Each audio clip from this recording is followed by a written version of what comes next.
Madame, Monsieur, bonsoir. Nous sommes en direct sur Al24 News. Soyez les bienvenus dans ce nouveau numéro de Cap sur l'Afrique, votre rendez-vous hebdomadaire avec les questions africaines.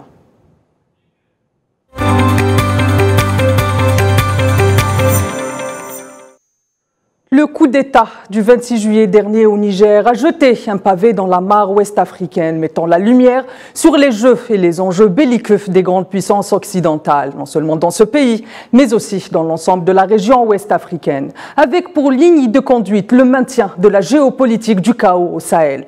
La région sahélienne étant la pièce maîtresse du déploiement néocolonial des puissances occidentales en Afrique. Près d'un mois après ce coup de force anticonstitutionnel, la CEDEAO ne démord pas et continue à brandir la menace d'une intervention militaire, faisant abstraction des intérêts afro-africains. De leur côté, les militaires au pouvoir défient les instances continentales et la communauté internationale en déployant leur feuille de route.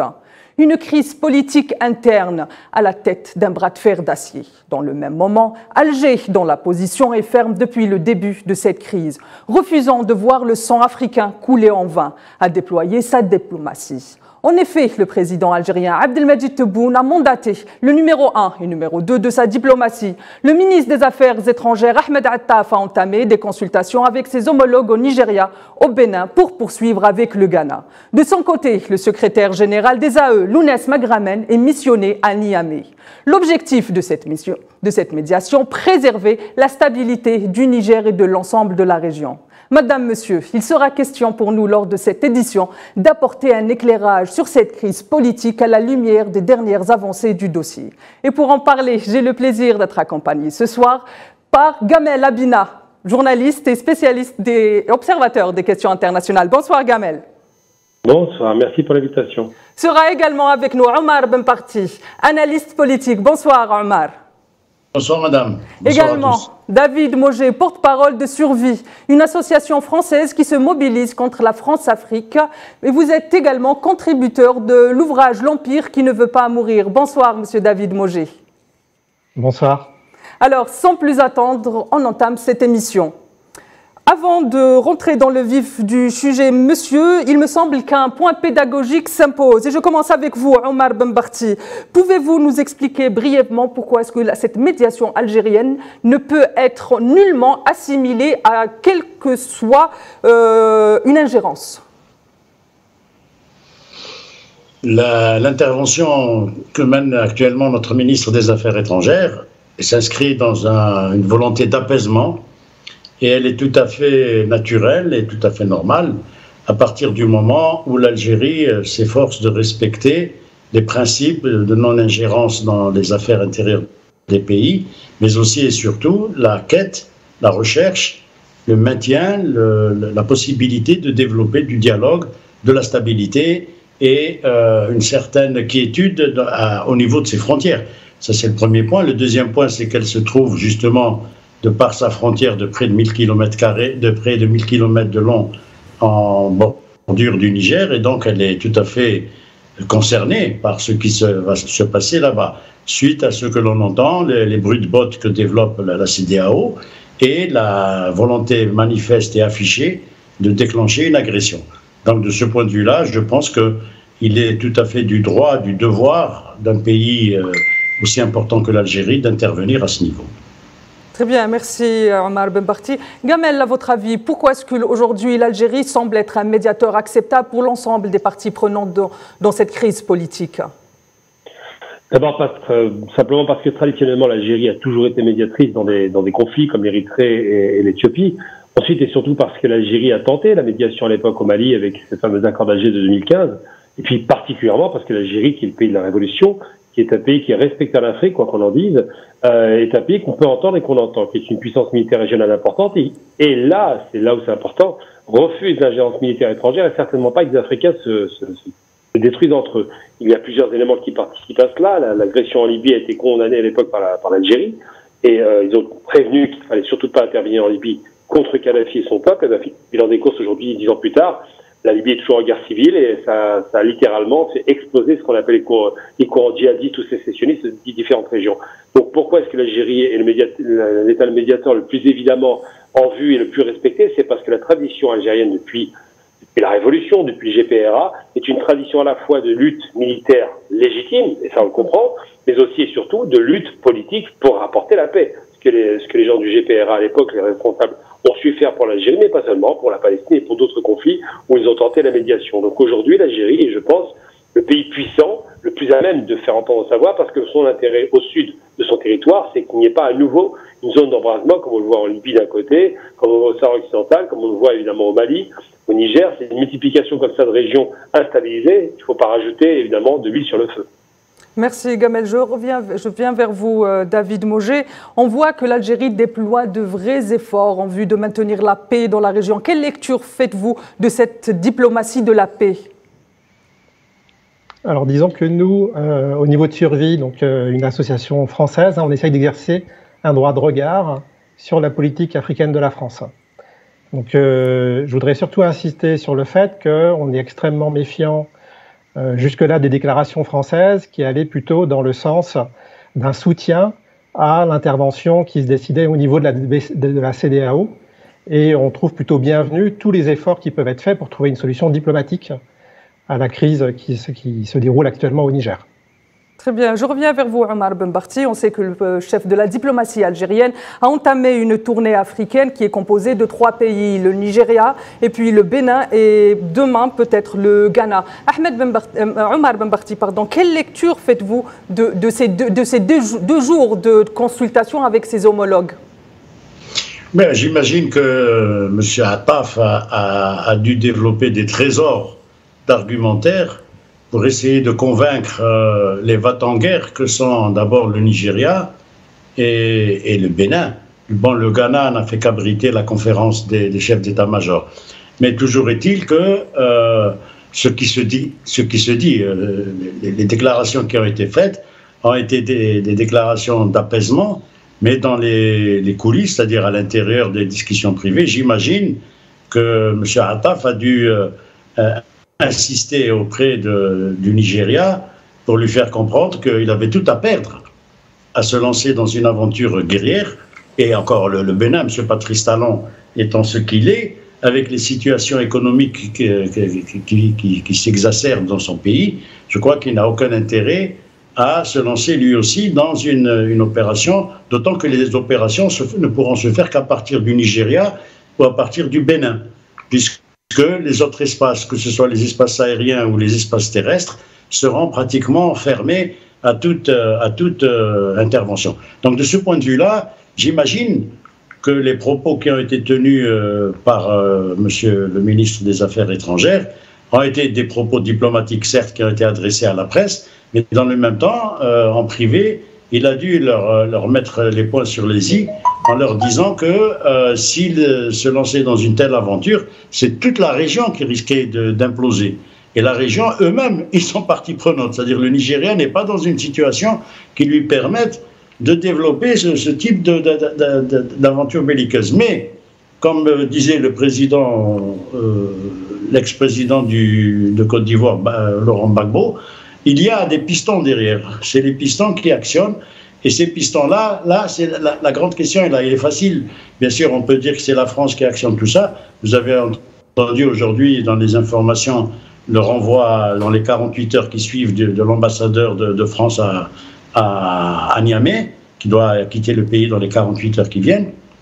Donc, il y a un piston derrière. Est-ce que c'est uniquement la France qui intervient et qui essaye, avec la vision un peu étriquée qu'a la diplomatie française actuellement sur les questions qui touchent à l'Afrique, ou bien y a-t-il un autre plan qui peut être ourdi, mais un plan qui toucherait, qui viserait l'Algérie et pas seulement le Niger. La question est là, parce que vu l'insistance, vu la ténacité qui se révèle et qui se fait jour, avec laquelle la CEDEAO, alors qu'elle n'a aucun moyen de faire ce qu'elle prétend faire, elle insiste pour déclencher cette agression armée, on peut se poser de véritables questions et se demander pourquoi, peut-être, y aurait-il pas d'autres objectifs cachés. Comme de la même façon qu'on a détruit l'Irak, on a détruit la Syrie, on a détruit la Libye, il reste l'Algérie, et le plus grand pays d'Afrique, c'est l'Algérie. On a cassé le Soudan en deux, il ne restait que l'Algérie. Peut-être que l'Algérie est visée par cette intervention. Très bien, merci Omar Benbarti. Gamel, je vous pose la même question. Que pensez-vous de ces 2 jours de consultation du chef de la diplomatie algérienne? Ces 2 jours qui sont nécessaires, alors par rapport à des questions simplement de cohérence. D'abord, il faut rappeler très rapidement que la CEDEAO a été montée par 2 militaires, 2 généraux, on l'a oublié quand même à l'époque, par le Togo et puis par le Nigeria, donc un pays anglophone et francophone, que le géant de la CEDEAO, c'est le Nigeria, évidemment, et qu'il y a quelque part aussi une volonté d'exister militairement. C'est un grand pays, c'est un pays qui fait plus de 600 milliards de PIB, mais surtout c'est un pays qui est une des 5 plus grandes puissances africaines. Et de l'autre côté, on a dans ce Nigeria quand même des clivages. Par exemple, on a plusieurs courants. Le Parlement déjà qui s'est opposé à cette intervention. On a aussi la confrérie Tidjaniya qui est opposée à l'intervention. On a tout un tas d'opposants politiques qui sont opposés, même dans la majorité. Donc c'est quasiment une décision du chef de l'État qui est très minorée. De l'autre côté, moi je suis pas vraiment inquiet je suis pas tellement inquiet sur la question algérienne. Je crois pas que l'Algérie soit visée pour 2 raisons, parce qu'ils n'ont pas réussi à la déstabiliser en 2011. Et pendant 10 ans, il ne s'est rien passé, parce qu'on a eu le Hirak et ça s'est bien passé. Donc l'Algérie aujourd'hui est un pays solide. Ce qui est ciblé là-dedans, c'est des accords économiques, des accords militaires, politiques, géopolitiques. Je m'explique. Alors évidemment, des accords économiques, parce que le Nigeria devait faire passer du gazoduc par le Niger en direction de l'Algérie pour exporter, eh bien ça peut être mis en danger, ça n'a aucun intérêt pour le Nigeria d'intervenir. Ensuite, parce qu'il y a des accords militaires qui vont être remis en question. Aujourd'hui, ça vient d'être dit, l'ambassadeur à 48 heures, je parle de l'ambassadeur de France, à 48 heures pour quitter le Niger. Donc les militaires nigériens et non plus nigérians considèrent qu'effectivement, il y a une manœuvre de la France. Je suis moins inquiet que le monsieur de survie, David, parce qu'effectivement, la France traditionnellement intervenait. Là, elle ne le fait pas parce que monsieur Macron ne veut pas intervenir directement et semble légèrement pousser à l'intervention, mais pas tant que ça. Et le troisième aspect, c'est qu'il y a 1500 Français sur place qui vont bientôt certainement être renvoyés en France. Mais surtout, il y a une base américaine à Agadez qui a coûté 100 millions de dollars et pour laquelle les Américains ne veulent pas partir. Et là où on trouve un terrain d'entente étonnant entre l'Algérie et les États-Unis, qui refusent tous les 2 l'intervention, comme les Russes d'ailleurs, c'est parce qu'il y a une base militaire américaine et qu'ils vont chercher à maudire Vivendi avec le nouveau pouvoir. Donc ce qui se passe aujourd'hui, c'est qu'il y a plusieurs aspects. Il y a évidemment, on le sait tous, au Rano, avec l'exploitation des gisements, des considérables gisements destinés aux centrales nucléaires français d'uranium. On sait qu'il y a du pétrole dans le nord du Niger qui est exploité par la Sonatrach algérienne en collaboration avec les autorités nigériennes. On sait aussi qu'il y a du pétrole dans le sud exploité par la Chine. On sait qu'il y a de l'or. On sait que c'est un pays très riche avec une population très pauvre. Et c'est la problématique qui se pose aujourd'hui, c'est quoi? C'est qu'on a un pays qui est pauvre avec des ressources énormes. Donc les militaires ont compris cela. Les internationaux ont compris cela. Les rapports géopolitiques avec la crise ukrainienne ont accéléré ce phénomène. Mais ce qui fait peur en vérité à la CEDEAO, c'est pas le fait qu'un président qui n'est pas forcément aimé par son peuple au Niger soit écarté du pouvoir par des militaires. Ce qui fait peur, c'est l'effet domino. C'est le 4e pays maintenant. Et ils se disent à qui il tourne. On n'est plus au stade de savoir si le Niger doit être en danger, mais est-ce que les généraux qui dirigent d'autres pays ne vont pas finalement faire la même chose? Très bien, merci Gamel. Je reviens vers vous, David Moget. À la lumière de ce que viennent de dire nos invités, est-ce que vous pouvez nous faire un résumé ou bien une lecture de votre vision sur la médiation de la CEDEAO? Est-ce qu'on peut parler de médiation étant donné que la CEDEAO a brandi la menace d'une intervention militaire sans donner la chance à la diplomatie quelque part? C'est vrai que le point de départ de la CEDEAO, ça a été de menacer une intervention militaire, notamment par la voix du président du Nigeria. Moi, ce que je voudrais mettre aussi en exergue, c'est que mis à part le Nigeria, donc pays francophone, les 3 pays qui se sont dit très rapidement favorables à une intervention militaire et prêts à fournir des troupes, ce sont le Sénégal, la Côte d'Ivoire et le Bénin. Donc 3 pays francophones qui ont en commun d'avoir sur leur sol des troupes françaises. C'est-à-dire, on a une base permanente française en Côte d'Ivoire. En fait, la coloniale n'a jamais quitté le sol ivoirien malgré la décolonisation. On a aussi une base militaire à Dakar. Et enfin, on a une présence militaire pas complètement avouée dans le nord du Bénin de la part de la France. Et je crois que ça situe bien l'enjeu qu'il y a actuellement pour Paris, qui est de trouver le point de chute pour ces militaires. Il faut voir que depuis quelques années, les militaires ont pris le dessus par rapport au Quai d'Orsay, c'est-à-dire au ministère des Affaires étrangères, pour tout ce qui concerne les questions africaines. Voilà. Et donc là, on est en train de voir cette logique qui a été poussée à son extrême, qui est une véritable faillite pour la politique française, puisqu'on sait que dans toute l'Afrique de l'Ouest, la présence militaire française est très largement décriée. Et ceci parce que ça renvoie à l'historique des différentes interventions françaises, avec un certain nombre notamment de crimes de l'armée française, qui sont à ce jour impunis. Et l'un des derniers s'est déroulé à Terra, au Niger, où il y a eu un convoi militaire français qui, face à des manifestants, a fini par tirer dans la foule. Et il y a eu un bilan d'au moins 3 morts. Voilà, et ça, c'est quelque chose que le président Bazoum avait enterré après avoir dialogué avec Paris. Et je crois que les populations aujourd'hui sont très au fait de ce qui se passe dans la région et il n'est plus possible d'agir comme avant. Merci. Je reste avec vous, David. Vous avez mis le point sur un point important. Vous avez dit que les 3 premiers pays à avoir suivi cette initiative d'aller en guerre directement au Niger sont notamment le Sénégal et la Côte d'Ivoire. Mais on a l'impression que la Côte d'Ivoire, par la voix de son président, se fait un peu le porte-parole de cette intervention militaire qui risque d'être dévastatrice pour l'ensemble de la région. Pourquoi ? En fait, c'est le dividende de ce qui s'est passé en 2011. Je ne sais pas si vous vous souvenez, en 2010, il y a eu des élections qui devaient signer la fin de la crise ivoirienne. Et en fait, ces élections se sont déroulées dans des conditions absolument calamiteuses. Le président Gbagbo faisait face depuis une dizaine d'années à une rébellion. Et il a été contraint d'aller aux élections avec cette rébellion toujours en place qui détenait la moitié du pays. Donc inutile de dire qu'évidemment, les conditions n'étaient pas réunies pour avoir un scrutin libre et transparent.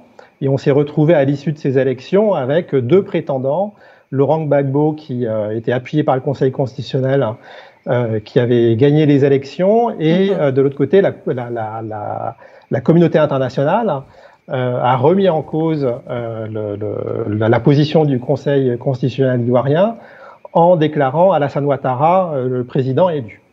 Et suite à ça, il y a eu une intervention massive française en Côte d'Ivoire. Autrement dit, Alassane Ouattara est arrivé au pouvoir dans les roues des chars de l'armée française. Et ça, c'est quelque chose qui a marqué toute l'Afrique de l'Ouest, en fait. Et depuis, Alassane Ouattara est le meilleur défenseur des intérêts français. On le voit aujourd'hui avec ce qui se passe au Niger, mais on l'a vu aussi précédemment par rapport au CFA. C'est le meilleur défenseur de ce système qui est hérité de l'époque coloniale et auquel il serait temps de mettre fin. Je viens vers vous, Gamel, et j'ai une question à vous poser sur l'aspect sécuritaire, justement. Le dispositif militaire français au Niger se voulait comme une nouvelle approche militaire dans la région.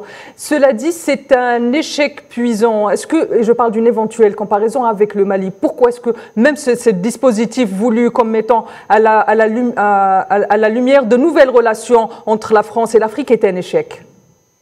D'abord parce qu'on ne s'est jamais donné réellement, je parle des Français, les moyens, au sens impersonnel, je ne m'inclus pas dans la France. Donc, ils ne se sont jamais donné les moyens de vraiment éradiquer ces mouvements terroristes. Je me souviens des accords d'Alger qui ont calmé la question de l'Azawad, donc ces mouvements sécessionnistes du nord du Mali. Il y a eu une négociation, il y a eu des signatures d'accords, ça a calmé le jeu, mais les Français après se sont trouvés face à des différents groupes djihadistes qui ont différents noms, ISIS ou je ne sais Daesh, je ne sais pas, qui sont les anciens du GSPC algérien, tout simplement. Et ils n'ont pas fait ce qu'il fallait. Donc les populations se sont rendues compte qu'à la fois, il n'y avait pas de sécurité, alors que la France avait promis la sécurité. Il n'y avait pas de moyens coercitifs pour en finir avec ces organisations terroristes, ni même de renseignements sérieux. Qu'il y avait un désarmement des armées nationales de ces pays, qui étaient considérés comme des supplétifs mal équipés. Alors que lorsque les Russes arrivent avec les coopérants militaires, on les équipe immédiatement. Je parle du Mali. Donc l'échec consommé, le sentiment qu'il y aurait, donc maintenant je répercute les propos qui sont tenus par quelques panafricains, une collusion de la France avec les organisations djihadistes terroristes, et pour finir, le sentiment que la France se balade dans l'Afrique, et je le rappelle, c'est bien que c'était dit par David Danger à l'instant, à savoir qu'en dehors du franc CFA, qui était une monnaie coloniale, vous utilisez les termes, on utilise le franc dans un pays africain, c'est quand même incroyable. La langue qui est parlée dans ces pays-là, dans la zone francophone, c'est le français, c'est vous dire un peu le néocolonialisme. Eh bien, ils rentraient, les militaires français, d'un territoire à l'autre, comme s'ils prenaient le métro. C'est-à-dire qu'il n'y a pas de frontière pour eux. Ils sont chez eux. Donc la problématique qui se pose, c'est que les populations l'ont vu, qu'il y a eu des manifestations, c'est bien de l'avoir rappelé, qu'il y a eu des meurtres et que M. Bazoum n'a rien dit, ni fait, ni demandé d'enquête pour que les meurtriers, les militaires français qui sont comportés comme des criminels parce qu'ils voyaient des manifestations contre leur présence, finissent par tirer sur la foule. Donc tous ces éléments sont réellement documentés et ont mis dans le cœur de la plupart de ces populations une haine, non pas de la France au sens français du terme des Européens, mais de la France au sens institutionnel, de l'État français colonial. Et l'autre aspect qui est important à ne pas perdre de vue, c'est qu'en dehors des résultats catastrophiques, il y a un aspect qui n'est pas rien. Bazoum passe pour un peu le souffle pour la France, mais à dos, comme on l'appelle, Alassane Dramane Ouattara, qui maintient bec et ongle le franc CFA contre la vie du Nigeria. Rappelons-le, le Nigeria, c'est Commonwealth. Eh bien, c'est le principal protecteur des intérêts français de la région. C'est celui qui est le plus vent debout pour pousser à la guerre. C'est quand même incroyable qu'un homme qui est arrivé par la force, c'est bien de le rappeler, hein, Gbagbo a été démis de ses fonctions de façon illégale. Alors que de l'autre côté, quand le fils d'un homme mort en combat au Tchad prend le pouvoir, je parle d'Idriss Déby, donc son fils prend le pouvoir, il est adoubé par Macron, ça ne choque personne, un militaire qui prend le pouvoir sans élection. Et bien tout ça, ça a été vu par ces populations qui aujourd'hui le ressentent très mal. Pas de sécurité, on place les hommes forts qui nous intéressent, on écarte ceux qui ne nous intéressent pas, et on méprise en plus ces populations. Ça fait beaucoup d'éléments pour effectivement créer des facteurs favorables à des coups de force. Monsieur Omar Benbarti, récemment, cette semaine, le président Emmanuel Macron a qualifié dans un entretien accordé à la presse française les interventions militaires françaises dans l'Afrique de l'Ouest et plus précisément au Sahel de succès. Est-ce que cette affirmation peut être des prémices à une éventuelle intervention au Niger? Est-ce qu'il prépare l'opinion publique française à intervenir au Niger? Les élucubrations de M. Macron lui ressemblent. Ça veut dire que ces déclarations sont fausses. Ça n'a jamais été un succès. Ils sont restés avec Serval et avec Barkhane des années durant au Mali, ils n'ont rien réglé du tout. Et ils ont été chassés proprement. Ensuite, il y a eu le Burkina Faso, ils se sont fait aussi chassés par les autorités burkinabèses du capitaine Ibrahim Traoré. Donc, il ne faut pas trop prêter attention à ce que raconte Emmanuel Macron, qui est habitué, mais il nous a habitués maintenant à dire une chose et son contraire. Donc de ce point de vue-là, il y a un échec flagrant, aussi bien de la défense, des services de défense militaire français, que de la diplomatie française qui part en vrille. Ça, il faut appeler les choses clairement. D'un autre côté, il faut avoir une autre vision un peu plus stratégique. La tactique, c'est bien. Tout à l'heure, j'ai entendu parler de théorie des dominos et de djihadisme, etc. Vous savez que je fais très attention aux éléments de langage. D'abord, ce ne sont pas des djihadistes, je le répète pour la énième fois, ce sont des terroristes. Il ne faut pas salir le djihad. Ça, c'est le premier point. Le deuxième point, il y a eu l'intervention de l'OTAN en Libye. La Libye était un pays qui n'emmerdait personne, qui vivait relativement bien, et le colonel Kadhafi avait une vision pour l'Afrique. Lorsqu'il a eu cette vision, nous avons vu les télégrammes de Hillary Clinton, il fallait le descendre, il fallait le liquider, il a été assassiné comme un malpropre. De ce point de vue-là, ce qu'a fait l'OTAN en Libye, c'était calculé, prémédité, il y avait un plan stratégique, rappelez-vous du Grand Moyen-Orient, on a peut-être oublié tout ça, mais il y a une vision dans l'État profond américain qui consiste à désarticuler complètement cette région et le pays. Je reviens sur mon hypothèse de base, sinon on n'expliquerait pas pourquoi l'Algérie met autant d'importance et déplace son ministre des Affaires étrangères ainsi que le secrétaire général du MAE. Et ce n'est pas pour rien. Et ce n'est pas pour rien que le président Tebboune a déclaré de manière ferme et sans équivoque qu'il ne devrait pas y avoir d'ingérence militaire au niveau du Niger. Et l'armée algérienne se tient prête. De ce point de vue-là, il ne faut pas se faire d'illusions. Ce n'est pas tant les sous-préfets, comme on les appelle, de Alassane Dramane Ouattara et le petit Macky Sall du Sénégal, qui peuvent faire peur à un pays comme l'Algérie. Il y a derrière eux d'autres personnes. Il n'y a pas que la France. Moi, je suis de ceux qui pensent qu'il n'y a pas que la France. Peut-être les Américains et les Français peuvent diverger d'un point de vue tactique, mais en termes stratégiques, ils ne divergent pas. Il suffit de voir ce qui se passe en Ukraine. Il ne faut pas se faire d'illusions là-dessus. Vous parlez d'une alliance américano-occidentale de façon générale qui est en train de se battre contre le Sud. Je reviens vers vous, David Mogé. J'ai une question. Vous qui connaissez bien la France-Afrique, on sait qu'au cœur de ces enjeux, il y a Orano et Xareva. Pouvez-vous nous faire un résumé de ce que représente aujourd'hui cette entreprise au Niger pour la France? Alors, pendant longtemps, effectivement, l'uranium du Niger et l'uranium avec lequel les centrales nucléaires françaises ont fonctionné.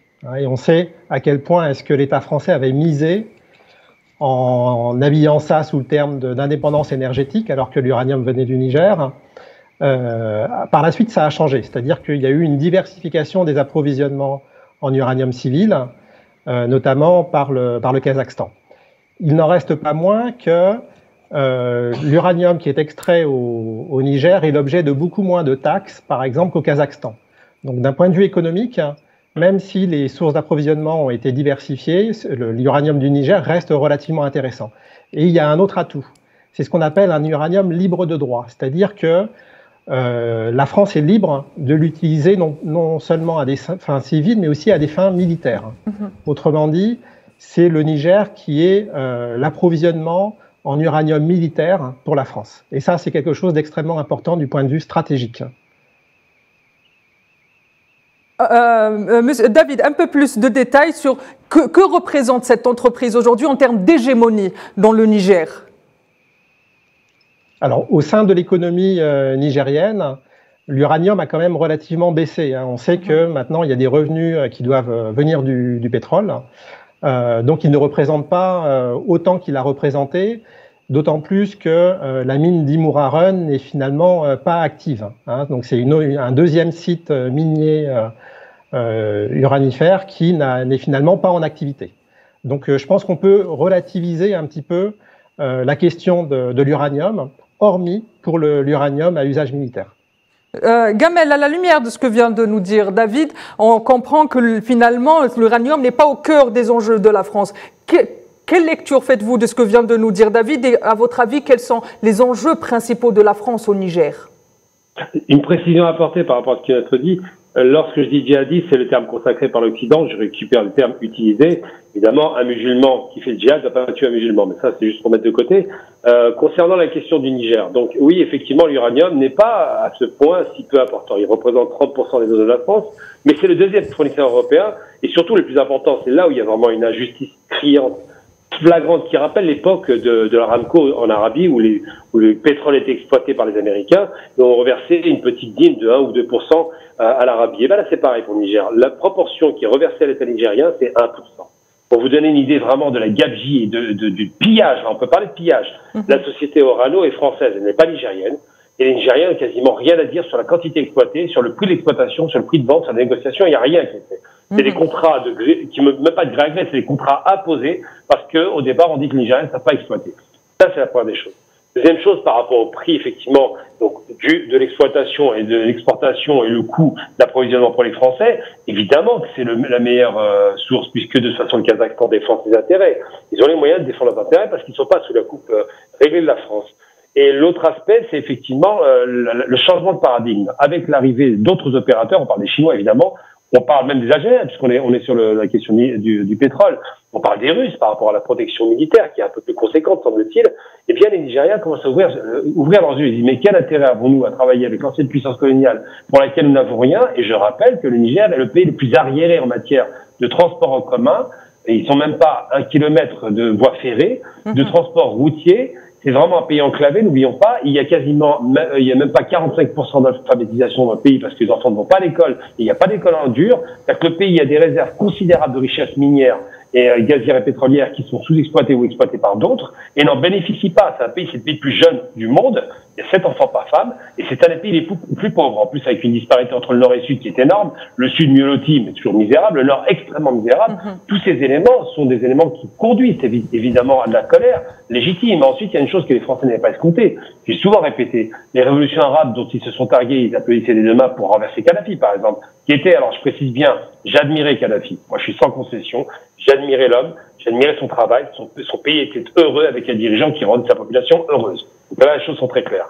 L'assassinat de Kadhafi par le barbare de Sarkozy, qui va bientôt être poursuivi en 2025, c'est quelque chose pour lequel il y a des comptes à rendre. Mais bon, une fois que Kadhafi est assassiné, il y a une instabilité régionale qui a été volontaire. Et je pense qu'effectivement, les Occidentaux gèrent parfaitement les conflits de basse intensité. On sait très bien que les forces armées ne seront pas considérables dans la région, mais qu'il y aura des conflits qui ne s'arrêteront jamais. Et l'Algérie a compris que si on ouvre un conflit quelque part, on sait quand on commence une guerre, on ne sait jamais quand on l'a fini, et on ne sait jamais dans quel état on l'a fini. Donc aujourd'hui, l'Algérie anticipe un mouvement qui serait catastrophique à ses frontières et surtout qui serait contre-productif par rapport à ce projet africain.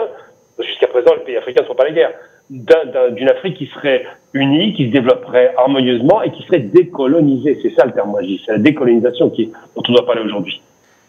Très bien, merci Gamel. Je reviens vers vous, Omar Ben Barti. Par contre, sur cette question, j'aimerais avoir votre avis aux trois messieurs. Pensez-vous, Omar Ben Barti, qu'aujourd'hui la France prendrait le risque de mener une intervention au Niger et faire face à un problème interne? On a vu la puissance de la diaspora africaine lors du tragique assassinat de Naël. Est-ce que vous pensez que la France prendrait ce risque cette fois-ci aussi? Non. Si on veut rester dans une logique d'État à État, la France ne prendrait pas ce risque. Sauf que nous savons, nous, Algériens, nous sommes très proches de la France, nous savons qu'elle est actuellement dirigée par une élite politique qui est un peu débile. Lorsque le ministre de l'économie déclarait qu'il allait mettre la Russie à genoux, bon, vous voyez à peu près à qui vous avez affaire. Je voudrais juste faire une petite parenthèse, je ne sais pas combien de temps il nous reste. J'ai travaillé longuement au Niger. J'ai travaillé sur le barrage de Kandadji. Le barrage de Kandadji, qui est actuellement en voie de réalisation, c'est une entreprise chinoise qui le réalise sur un prêt de la Banque mondiale. Ce barrage, cela fait plus de 20 ans qu'on en parle.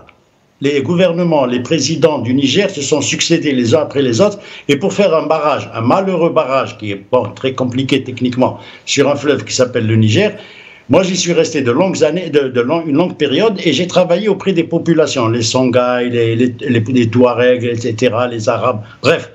Et la France faisait tout pour bloquer la réalisation de ce barrage lorsque je discutais avec le ministre des infrastructures ou des transports de l'époque du Niger, et les Français n'étaient pas d'accord. Parce que pourquoi? C'était les Chinois qui devaient construire ce barrage. Tout à l'heure, M. Abina a dit qu'il y avait à peine 1 kilomètre de voie ferrée. Il a raison, parce qu'il n'y a pratiquement pas de route. Même à l'intérieur de Niamey, dans la capitale, vous avez une ou deux voies qui sont goudronnées, et les autres, c'est de la piste. Donc, voilà un pays qui est prétendument riche de ses ressources. Il y a de l'uranium, certes, et beaucoup plus que ne nous déclare la France. Il y a du pétrole, il y a du gaz, il y a de l'or, n'oublions pas. Et pourtant, la population est dans une pauvreté extraordinaire. Lorsque j'avais contacté le ministère algérien de l'Agriculture, à l'époque, c'était au début des années 2000, pour leur dire qu'il y avait des possibilités d'acquérir de la viande à partir du Niger, c'est là aussi, c'était vis-à-vis, la France ne voulait pas que nous puissions avoir des accords de coopération qui pouvaient nous permettre d'acquérir de la viande à partir, l'Algérie, à partir du Niger. Donc c'est pour vous dire qu'il y a une mainmise tellement importante sur ce genre de pays qui ne sont que des colonies, rien d'autre. Elles ont été déclarées indépendantes de manière formelle juste après les années 60. Le seul pays qui a eu son indépendance, les deux seuls pays, ce sont le Vietnam, il ne faut pas l'oublier, et nous après la guerre d'Algérie. Donc ne restons pas dans les illusions. Le discours diplomatique de la France n'a pas changé d'un iota. On a parlé de la France-Afrique, mais si vous prenez les déclarations du général de Gaulle et vous prenez les déclarations d'Emmanuel Macron, ce sont les mêmes. Ce sont les mêmes, avec moins d'intelligence probablement de la part d'Emmanuel Macron. Très bien, merci Omar Ben Barti. D'ailleurs, vous faites bien, vous et Gamel Abina, de rappeler qu'aujourd'hui, le néocolonialisme et la géopolitique du chaos touchent de très près cette nébuleuse sahélienne. Je reviens vers vous, David Mogé. Est-ce que vous pensez qu'Emmanuel Macron prendrait le risque de faire face à une crise interne concernant une intervention militaire? Parce que même l'opinion occidentale, finalement, aujourd'hui, est de plus en plus, je parle de l'opinion publique occidentale, est de plus en plus réfractaire à des interventions étrangères de leurs armées, notamment en Afrique. Je veux croire qu'il n'y aura pas d'intervention française. Je voudrais même croire que la France ne participerait pas, si jamais la CEDEAO déclenchait une opération, que la France n'y participerait pas. Malheureusement, le passé me donne tort. Malheureusement, en un certain nombre d'occasions, on a pu voir l'interventionnisme français à l'œuvre en Afrique de l'Ouest. Mais je voudrais quand même noter, et ça j'ai pas l'habitude de le dire, qu'un certain nombre d'anciens diplomates français, par exemple l'ancien représentant permanent de la France au Conseil de sécurité de l'ONU et un certain nombre de journalistes disent maintenant très clairement qu'il faut que l'armée française quitte le Niger et quitte l'Afrique de l'Ouest. Et je pense que c'est quelque chose qui est en train de perméabiliser dans tous les esprits à Paris, et je veux croire que ça atteindra jusqu'au plus haut sommet de l'État. Voilà. Maintenant, je pense qu'il faut bien se rendre compte que l'armée française est finalement devenue un facteur d'instabilité quasiment permanent en Afrique de l'Ouest. Jusque-là, c'était par le biais de ces interventions malheureuses. Maintenant, c'est parce que l'opinion publique ouest-africaine s'est emparée de cette question-là. Et donc, je crois qu'il n'y a plus d'autre solution, effectivement, sinon celui d'un retrait des troupes françaises d'Afrique. Très bien, merci David. Gamel, je vous pose la même question. Est-ce que vous pensez que Macron prendrait le risque de faire face à une crise interne finalement? Bon, déjà, je félicite votre interlocuteur parce qu'il m'a fait rigoler sur le fait que le gouvernement français est composé de gens très médiocres. Il a parfaitement raison là-dessus. Je ne peux pas lui retirer cette vérité. La fameuse phrase de Bruno Le Maire qui s'est ridiculisée en expliquant que la Russie serait à genoux. Enfin, c'est vraiment, ça en dit le niveau de médiocrité. Je ne parle même pas du ministre des Affaires étrangères. Je ne parle même pas évidemment du ministre de l'Intérieur avec sa gestion calamiteuse des banlieues. Mais pour revenir à M. Macron, il y a beaucoup de choses qu'on peut ne pas aimer chez lui. Et il y a beaucoup de choses qui sont largement critiquables. Il y a une chose que je ne peux pas lui retirer, c'est d'abord, c'est pas un raciste. Ça paraît étonnant, ça peut surprendre, mais c'est un des rares présidents français à ne pas être raciste du tout. Et surtout, c'est pas un foudre de guerre. C'est-à-dire qu'on oublie une chose importante, c'est que depuis 6 ans, on n'a pas fait la guerre. C'est le seul président français. Chirac a fait la guerre, il a bombardé effectivement pour la Côte d'Ivoire, il a détruit l'aviation ivoirienne, 2 avions de combat quand même. Non, Macron n'est pas un foudre de guerre, il ne veut pas faire la guerre. Par contre, le vrai risque, s'il doit y avoir un risque à observer, ce serait une guerre par proxy. Là, ce serait inquiétant, parce qu'effectivement, cette méthode à l'américaine, finalement, de pousser des pays à intervenir à la place de ceux qui sont intéressés pour des raisons économiques, ça, c'est un risque réel. Et M. Macron a dit une chose qui était très maladroite au lendemain de ce qu'on va appeler le putsch militaire, ou pour d'autres, ils appellent ça une émancipation par des militaires qui veulent se débarrasser de la France. Eh bien, il a dit une chose, il a dit qu'on ne touche pas aux ressortissants français, ça c'est normal, il n'y a pas de problème, et qu'on ne touche pas aux intérêts de la France. Là, par contre, c'est inquiétant, parce que finalement, ça dit quoi? Ça dit que l'ex-Areva, Orano, exploite donc l'uranium du Niger, c'est les intérêts de la France. J'ai pire encore, j'ai entendu dans des médias des interventions de journalistes et d'experts, de pseudo-experts français, qui expliquaient que nous allons perdre le Niger. Vous entendez bien le terme. Ils ont dit nous allons perdre le Niger. Mais comment peuvent-ils perdre un pays qui est indépendant? Donc ces questions-là sont bien posées. Et c'est bien d'avoir appelé votre interlocuteur, j'ai pas retenu son nom malheureusement, désolé, on va le redire, qui a expliqué que 2 pays se sont décolonisés de façon violente, effectivement, mais totalement.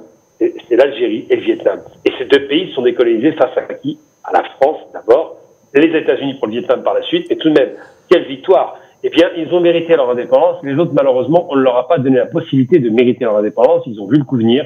Ils leur ont donné des caporaux, des anciens caporaux de l'armée française pour les diriger, réseau Focard et toute la néocolonisation. Et ceux qui maintiennent la volonté du franc CFA, d'ailleurs, la situation sur lui que je connais très bien, lutter aussi contre le franc CFA, eh bien, ceux qui maintiennent cette mainmise de cette monnaie de singe, on peut l'appeler comme ça, ont tout intérêt à le faire parce que celui qui ne maîtrise pas sa monnaie ne maîtrise pas son développement économique. Le franc CFA est une aberration historique. C'est le seul pays, c'est la seule région au monde où on subit ce genre de néocolonialisme, et ce néocolonialisme reste paternaliste et français malheureusement. Et on rappelle que le franc CFA touche même les autres pays qui n'utilisent pas cette monnaie dans leurs échanges avec l'Afrique de l'Ouest. David Mauger, j'aurais une question à vous poser. Nos 2 interlocuteurs et même vous tout à l'heure, vous avez commencé à parler de ce bras de fer ou de ce duel qui se joue entre les États-Unis et la France. Aujourd'hui, concrètement, pourquoi est-ce que les États-Unis et la France se divergent dans la méthode à adopter concernant le Niger? Et quels sont les enjeux concrets pour les États-Unis dans la crise nigérienne aujourd'hui? Alors, je pense qu'il y a plusieurs points qui différencient la méthode française, on va dire, à la méthode américaine. Déjà, on a rappelé tout à l'heure un certain nombre de propos méprisants que l'exécutif français avait pu employer à l'occasion de la crise nigérienne. Ce n'est pas nouveau. Il y a quelque chose qui joue dans l'inconscient français qui fait que elle a encore les griffes sur son précaré et qu'elle n'est pas capable de prendre du recul et de considérer que, 50 ans, même plus après les indépendances, il est temps d'avoir un petit peu de recul et de respecter, on va dire, la dignité de ces pays indépendants. Les États-Unis ne sont pas dans le même rapport, en tout cas en ce qui concerne l'Afrique. Et ils ont bien compris qu'il n'est plus possible d'assumer en défilant dans les rues, en ayant une base militaire à côté d'un aéroport, de l'aéroport principal d'un pays, alors que c'est le cas pour la France. Donc, c'est pas un hasard si la principale base américaine au Sahel se trouve à Agadez, c'est-à-dire très au nord au Niger, de manière très éloignée des principaux bassins de population, alors que les bases françaises sont au cœur même des pouvoirs des différents régimes africains. Donc, que ce soit à Niamey ou que ce soit à Abidjan, la base militaire française jouxte l'aéroport. Et à Abidjan, on se souvient qu'au plus fort de la crise, les militaires français se sont emparés de l'aéroport, parce que, alors officiellement parce que c'est la porte de sortie des ressortissants français, mais aussi parce que c'est par là que peuvent arriver d'autres moyens militaires français. Donc voilà, je pense que la manière de faire des Américains et la manière de faire des Français est complètement différente. Et pour le coup, les Américains la jouent de manière beaucoup plus discrète que les Français. Très bien, merci David. Très brièvement, Omar, s'il vous plaît, est-ce que le fait que les États-Unis n'ont pas annoncé pour l'instant des sanctions directes contre le Niger veut dire que les Américains restent sur une position édulcorée, ne voulant pas abattre toutes leurs cartes? Dans leur politique, sont des êtres, sont des anglo-saxons, et ils ont comme principe cardinal de fonctionnement le pragmatisme, c'est-à-dire ce qui peut leur rendre service à un moment T. Les Français, non. Regardez, je vous donne deux exemples très simples qui se sont produits récemment. La secrétaire d'État adjointe américaine s'est déplacée au Niger. Elle n'a pas été reçue par le général Tchiani, alors que c'est la secrétaire d'État adjointe du département d'État américain. Et l'ambassadeur, aujourd'hui, l'ambassadeur Sylvain Ité, l'ambassadeur de France à Niamey, a été appelé par le ministère nigérien des Affaires étrangères pour discussion. Il a refusé d'y aller. Réaction première des Nigériens, c'est de lui donner 48 heures pour qu'il déguerpisse. Parce qu'il y a cette absence de respect, il y a cette absence de vision, il y a cette absence de pragmatisme. Vous êtes ambassadeur, vous représentez un État, vous êtes convoqué, il y a de nouvelles autorités dans un pays, elles ont fait un coup d'État ou pas, car toute l'Afrique n'a fait que des coups d'État depuis qu'il y a eu les indépendances. Il ne faut pas se faire... Le général de Gaulle a fait un coup d'État, que je sache, c'est un militaire. Et donc à partir de ce moment-là, cette diplomatie française qui est restée figée, comme l'a dit notre correspondant français, figée dans des visions archaïques, continue de... Vous êtes convoqué en tant qu'ambassadeur par un ministre des Affaires étrangères et vous n'y allez pas. À quel titre? Au nom de quoi? Vous déguerpissez. C'est ça que les Africains demandent. Ils veulent être traités d'égal à égal. De ce point de vue-là, on ne peut pas le leur reprocher. Et ça, la diplomatie, les élites politiques, et même, comme disait notre ami Abina tout à l'heure, les élites, les fameux experts qui traînent sur les plateaux de télévision française, qui ont un discours d'arrogance et de suffisance à l'égard de l'Afrique. Mais non, l'Afrique c'est Kwame Nkrumah, c'est Patrice Lumumba, c'est Ben Khedda, c'est Ali Boumendjel, c'est ça l'Afrique. Il ne faut pas se faire diligent. Ils ne sont pas plus intelligents, ni plus instruits, ni plus civilisés que nous. Je vous rappelle que les droits de l'homme ont été développés dans une constitution malienne qui date du XIIIe siècle, avant la Révolution française de 1789. Donc, cette vision aberrante et sclérosée et figée sur de la médiocrité ne va pas les emmener très loin. Et peut-être que, qui le saura, dans quelques mois, il y aura peut-être aussi un coup d'État en France, qui le sait. Très bien, merci Omar. Gamel, un dernier mot et brièvement, est-ce que vous pensez qu'aujourd'hui la France a abattu toutes ses cartes en Afrique et que on est à l'aube d'une nouvelle relation entre la France et l'Afrique beaucoup plus équilibrée? Vous avez une minute, Gamel. Non, je ne crois pas une seconde qu'il y ait une nouvelle relation équilibrée. Je pense que la relation est délétère depuis longtemps et qu'il faudra un temps considérable pour que les Africains fassent à nouveau confiance aux Français, malheureusement pour les Français. Les Chinois sont en place, les Américains se placent, évidemment les Africains se placent entre eux, et très bien. Les Russes sont en place, les Turcs sont en place, donc ça va être difficile de convaincre une Afrique que la France est importante dans la mesure où elle-même est en difficulté chronique économique, elle ne peut même plus faire face à une intervention militaire si elle le voulait. Donc, quoi qu'il en soit, la France ne peut plus intervenir en Afrique parce qu'elle s'est disqualifiée pendant plus de 60 ans. Voilà la problématique. Et aujourd'hui, le mépris, la condescendance. Je rends hommage à Ali Boumendjel, dont le fils est un de mes amis, son fils Sami Boumendjel, paix à son âme. Je dis simplement qu'effectivement, la France n'a jamais vu les Africains comme des êtres à part égales et à part humaines. Très bien. Ils ont toujours été méprisants. Très bien. Merci, Gamel. Merci, David Moget, d'avoir été avec nous tout au long de cette émission. Merci à vous. Merci Omar Benbarti de nous avoir accompagnés durant tout au long de cette émission. Et merci Gamel Abina de nous avoir accompagnés tout au long de cette émission. Chers téléspectateurs, vous l'aurez compris, la crise au Niger a aussi des incohérences internationales. C'est ainsi que s'achève ce cap sur l'Afrique. Je vous donne rendez-vous la semaine prochaine pour une nouvelle question africaine. Et d'ici là, prenez soin de vous. Excellente soirée sur Al24 News.